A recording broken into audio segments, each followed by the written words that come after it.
All right, so on to the soldering part. Obviously, you'll need your controller out. Your motor will obviously come with the connector at the end.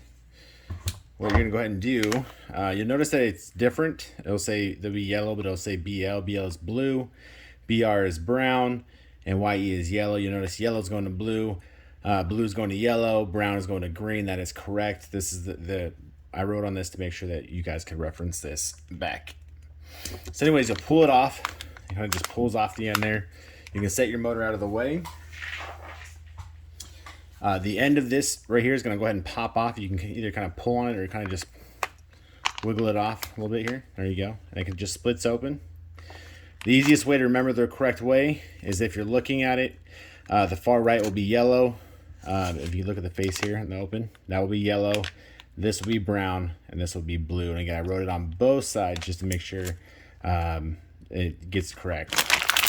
Now, you can leave it hooked up to the motor and do the soldering job, and you can kind of push them together so that it holds in there. I use, it's about probably $10 from Amazon. It's just like a little holder, and I usually just go ahead and push it in there and slide the MR60 connector in there. Now I have a very cheap soldering iron. I wouldn't say it's cheap, but this is one I just bought on Amazon just to show you guys just how easy it is to use a $35 solder gun to get this done. I do solder at 480 just because I like the connectors to heat up really fast, get the job done, and then that way I'm not sitting there and keeping the heat on the connectors. So again, this is our connector that we used. Again, we have our colors right there: blue, brown, yellow. You guys don't have to use this. I'm just using this to keep it still while I'm shooting the video. Okay, so once this is full, we have our ends here. We're gonna go ahead and take our controller.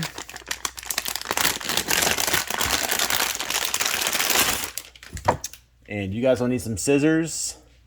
And all we're gonna do is we're just gonna cut off the ends of the controller. You can cut them a little bit shorter if you want to save the ends. But here we go. I won't be needing them. Then you're left with 3 wires. You obviously have your yellow, you have your brown, and you have your blue. What you're gonna go ahead and do at this point, before anything else, is go ahead and stick with the blue through one side here. You're gonna stick the brown through the middle. Again, we're sticking it through the little connector here, through the holes, and then the yellow. And then we're just gonna slide it down and lock our controller wires in place. There we go. And this is gonna end up going on this connector here when we're done soldering it. You will need some wire strippers. I use these, you can get them at Home Depot. They're very cheap. It flips into pliers. The other end flips into cutters. And we're just gonna take a little bit off the top here. Again, you'll choose the 12 gauge setting, and there you go. That should be more than enough. You want just a little bit. I mean, I'd say the length of it's no longer than the tip of the cutters. And then we're gonna cut the blue one off, and then we're gonna take the brown one off. Okay. Now this is, again, very simple. I heated my soldering iron up to, and you kind of bend these out of the way a little bit here for this next part. Then we're going to take the soldering iron that we have heated up to 400. You're going to pre-tin the wires. So pre-tinning means we're going to make the ends of the connectors already soldered. And all you're going to do is literally just kind of hold the heat on there and kind of dab a little bit there to get it going. There you go. And you can see how easy it just melts on there. You guys can see, let me see if I can get to focus here.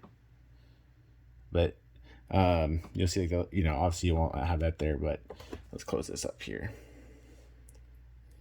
Okay, I'll fix that real quick here. But again, like I said, the goal is just to add the solder, to pre-tin the wires. Sorry, draw the camera here at the same time.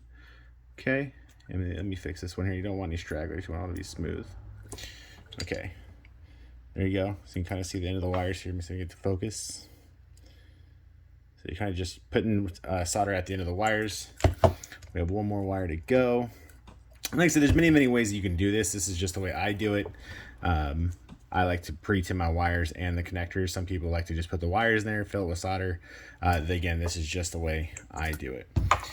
So then again, now we're gonna go back to here. This is the piece, again, that came off your motor.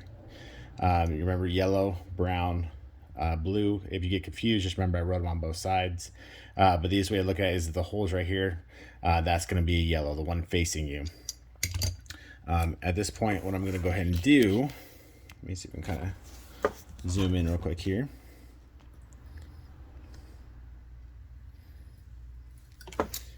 Is I'm going to go ahead and pre-fill these just a little bit with solder. You kind of just you'll hold it right here on the side, just real quick, just bam, melt the solder in.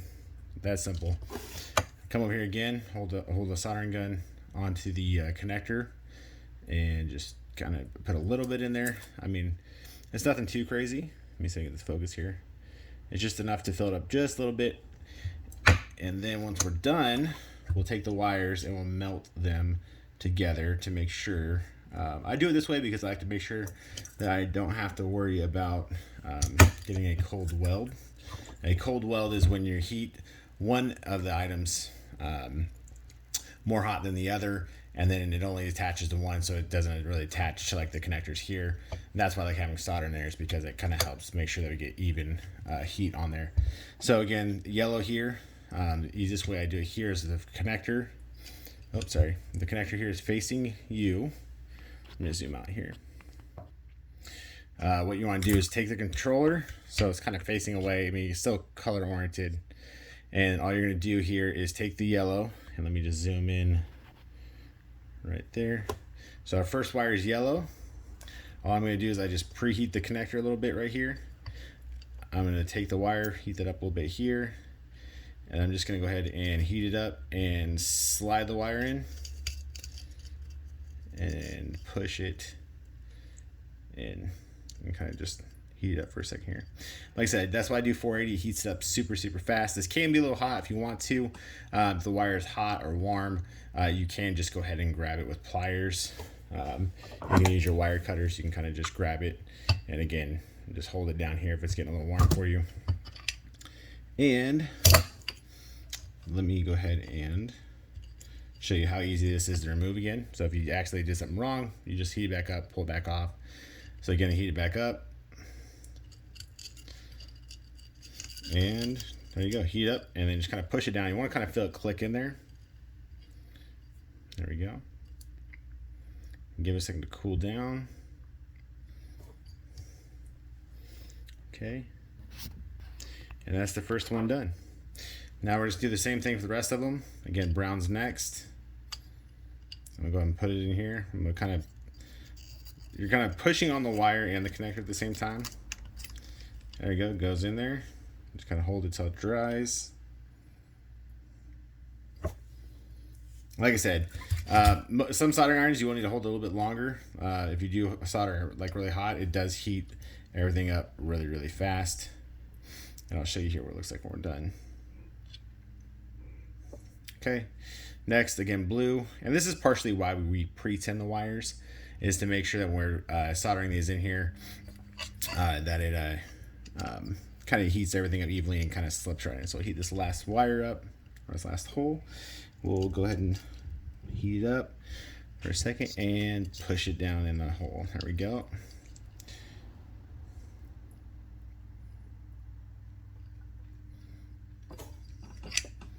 All right, I like to just kind of double check these. And, let's see here. What I'm looking for here is just to make sure that you have a good solder joint on the left. See that blue one? I want to add a little more solder to that blue area, just to make sure I have an even amount. One thing to note is that you don't want any solder touching between these two. If you happen to do that, get some wire, wick it out, but just make sure no solder is connecting these. These are separated. So again, I'll kind of just fill it up here. Here we go. Let me just bring this up here so you kind of So you'll kind of have, like I said, it doesn't have to look super pretty. You can keep filling them up with solder, obviously. And like I said, these don't have to be super pretty. And like I said, anytime if you mess up, don't worry about it. You can just heat it up, take it back out. And that is it. That's all you had to do to change the connector. Now you just slide it down, click it in. So again, that just clicks back on. There you go. You got your connector all done.